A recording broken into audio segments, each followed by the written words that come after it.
¿Por qué no puedes dejar de pensar y qué hacer? Te acuestas cansado, pero la cabeza no se acuesta contigo. Repasas una conversación de la tarde, inventas una que quizá nunca ocurra. Recuerdas algo que dijiste hace años y todavía te incomoda. Haces una lista mental de pendientes a la 1 de la madrugada como si pensarlos a esa hora los resolviera. No estás haciendo nada malo, no te falta voluntad ni disciplina. Simplemente tu mente no encuentra el interruptor y empiezas a preguntarte si algo anda mal contigo por no poder apagarla. Quizá lo has llamado ansiedad, mucha gente lo hace, pero a veces eso que sientes no es ansiedad en el sentido clínico, es ruido. Un ruido constante, de fondo, que se volvió tan habitual que dejaste de notarlo como ruido y empezaste a confundirlo con tu forma de ser. Este texto no viene a enseñarte a dejar de pensar, eso no existe. Viene a mirar de cerca por qué la mente hace lo que hace, por qué cuesta tanto soltarla, y qué se puede hacer de verdad cuando el pensamiento deja de ser una herramienta y se convierte en un lugar donde vives atrapado. 1. ¿Por qué la mente no deja de pensar? Empecemos por quitar una culpa. Tu mente no está rota por pensar todo el tiempo. Pensar es lo que hace, igual que el corazón late y los pulmones respiran. ¿Pedirle a la mente que no piense es como pedirle al estómago que no haga ruido cuando tiene hambre? El problema no es que pienses.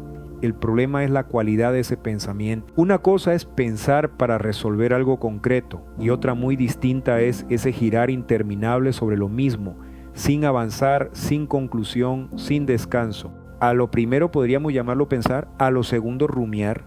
La mente está diseñada para anticipar peligros y resolver problemas. Durante la mayor parte de la historia humana, eso nos mantuvo vivos. Pero esa misma maquinaria en una vida donde ya no hay depredadores acechando, sigue encendida buscando amenazas donde a veces solo hay un mensaje sin responder o una factura por pagar. Esta tendencia a darle más peso a lo negativo tiene incluso un nombre en psicología, el sesgo de negatividad, una inclinación heredada de la evolución que nos hacía prudentes ante el peligro. La mente no distingue bien entre un peligro real y uno imaginado. Trata a ambos con la misma urgencia. Por eso piensas de más. No porque seas débil, sino porque tienes un órgano que evolucionó para no bajar la guardia, funcionando a toda marcha en un mundo que casi nunca requiere esa alarma. 2. La diferencia entre pensar y sobrepensar. Vale la pena detenerse aquí porque casi todo el alivio empieza en notar esta diferencia.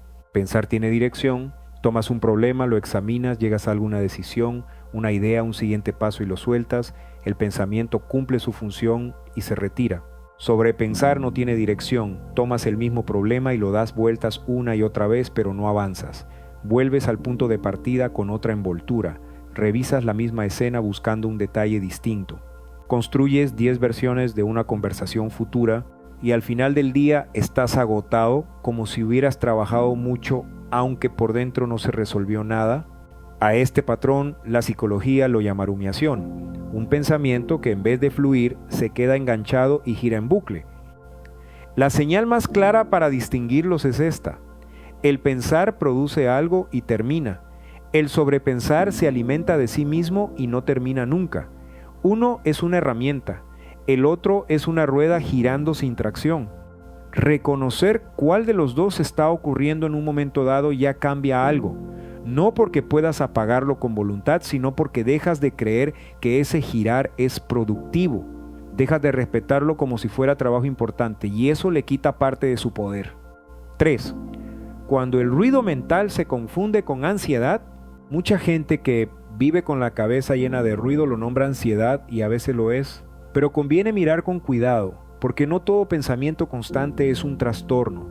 Y tampoco todo malestar real debería minimizarse como solo es ruido. Hagamos una distinción honesta.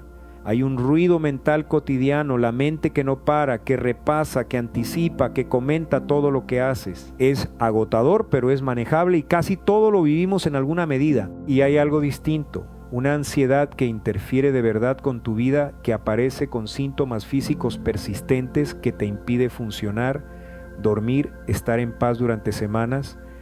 Eso ya no es solo ruido de fondo y no se resuelve con una buena reflexión ni con un blog. Esta es la parte importante. Si lo que sientes interfiere seriamente con tu capacidad de vivir, descansar o relacionarte, eso merece el acompañamiento de un profesional de salud mental. La Organización Mundial de la Salud recuerda que los trastornos de ansiedad son frecuentes y tratables y que las personas con síntomas persistentes deberían buscar atención. Nombrar el ruido mental no es un sustituto de pedir ayuda cuando hace falta. Las dos cosas pueden ser ciertas, que muchas veces sobrepensamos sin que sea un trastorno y que cuando sí lo es, conviene no enfrentarlo solo. Dicho eso, para una buena parte de las personas, eso que cargan no es una enfermedad, es una mente entrenada para no descansar, una costumbre tan vieja que se siente como identidad. Y para esa mente sí hay algo que aprender. 4. ¿Por qué te enganchas con tus propios pensamientos? Aquí está el centro del asunto. El problema no son los pensamientos, es la relación que tienes con ellos. Un pensamiento por sí solo es solo un evento mental. Aparece y si lo dejas, desaparece.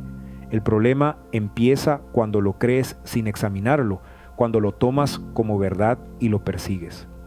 Piensas, seguro le caí mal, y en vez de notar que es un pensamiento, lo tratas como un hecho y construyes encima una tarde entera de malestar. La mente lanza pensamientos todo el tiempo, cientos al día. La mayoría no significan nada, son ruido de la maquinaria. Pero cuando te identificas con uno, cuando dejas de verlo como algo que pasa por ti, empiezas a creer que eres tú, te enganchas. Y ese enganche es lo que convierte un pensamiento suelto en horas de rumiar. Mucho de esto ocurre sin que lo elijas, en piloto automático, parecido a lo que pasa cuando vives en automático y reaccionas antes de darte cuenta de que estás reaccionando. El pensamiento llega, te enganchas y ya estás adentro antes de notar que entraste. 5. La mente y el observador. ¿Quién está mirando los pensamientos? Hay una pregunta simple que abre una puerta enorme. Si puedes notar tus pensamientos, ¿quién los está notando? Detente un segundo en eso. Si puedes darte cuenta de que estás sobrepensando, entonces hay una parte de ti que no es el pensamiento, sino la que lo observa. El pensamiento es lo mirado. Tú eres también lo que mira. Esto no es un juego de palabras. Es quizá la distinción más útil que existe para vivir con una mente ruidosa, porque mientras crees que eres tus pensamientos, estás dentro de ellos, arrastrado por cada uno. Pero en el momento en que notas que puedes observarlos, aparece una distancia pequeña, pero suficiente. Y en esa distancia ya no estás obligado a obedecer cada cosa que la mente dice. No se trata de pelear con el pensamiento ni de empujarlo lejos. Se trata de cambiar de lugar, dejar de ser el que está atrapado en el ruido y volverte el que lo escucha pasar. Aprender a observar en vez de reaccionar es exactamente este movimiento, aplicado a la mente, ver el pensamiento sin convertirte en él. No eres la voz que no para de hablar en tu cabeza, eres quien puede escucharla, y entre esas dos cosas hay toda la diferencia del mundo. 6. ¿Qué hacer cuando la mente no para? Prácticas reales. Nada de lo que sigue apaga la mente. Eso no es la meta ni es posible.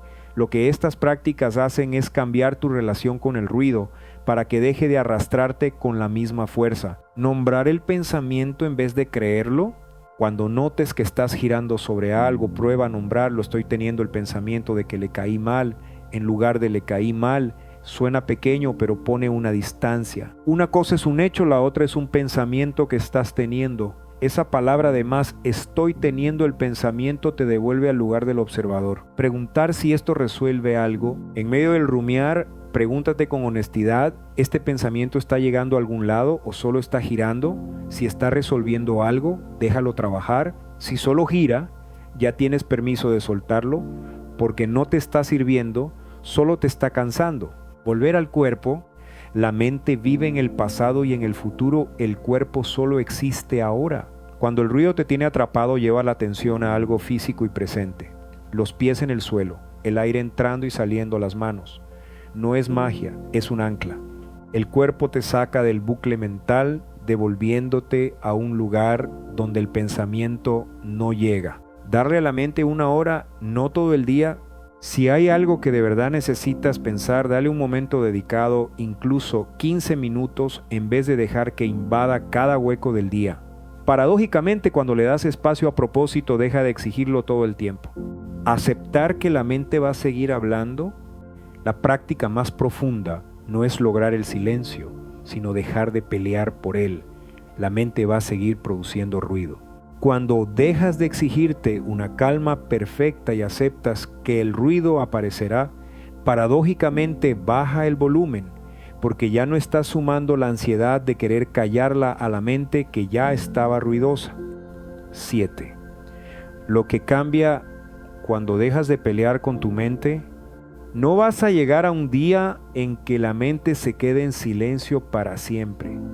Esa imagen, la de la paz mental absoluta, es otra trampa, una meta imposible que solo te hace sentir que fracasas. Lo que sí cambia es otra cosa, más silenciosa y más real. Empiezas a notar antes cuando te estás enganchando. El bucle dura menos porque lo reconoces más rápido. Dejas de creerte cada pensamiento que pasa y descubres que puedes tener la cabeza ruidosa y aún así no estar a su merced. Es una libertad pequeña, pero transforma los días. No porque el ruido desaparezca, sino porque dejas de vivir dentro de él. Lo escuchas de fondo, como quien oye una radio en otra habitación, sin tener que correr cada vez que dice algo. Ese es el verdadero descanso. No una mente vacía, sino una mente que ya no confundes con quien eres. Conclusión: ¿el ruido no es el enemigo? Pasamos años creyendo que el problema es pensar demasiado y nos exigimos una calma que nunca llega. Pero el ruido mental no es una falla que haya que erradicar, es una mente haciendo su trabajo, a veces con demasiado celo. Lo que se puede aprender no es a silenciarla, sino a dejar de obedecerla ciegamente, a notar cuándo piensas y cuándo solo giras, a recordar que detrás de cada pensamiento hay alguien que lo observa, y ese alguien eres tú con más claridad que cualquier cosa que la voz interior diga de ti. Y si en algún punto el ruido se vuelve un peso que no puedes cargar solo, que interfiere de verdad con tu vida, pedir ayuda no es rendirse, es una de las formas más honestas de cuidarte. La paz no llega cuando la mente se calla, llega cuando dejas de creer que tienes que creerle todo. ¿Quieres profundizar en este camino?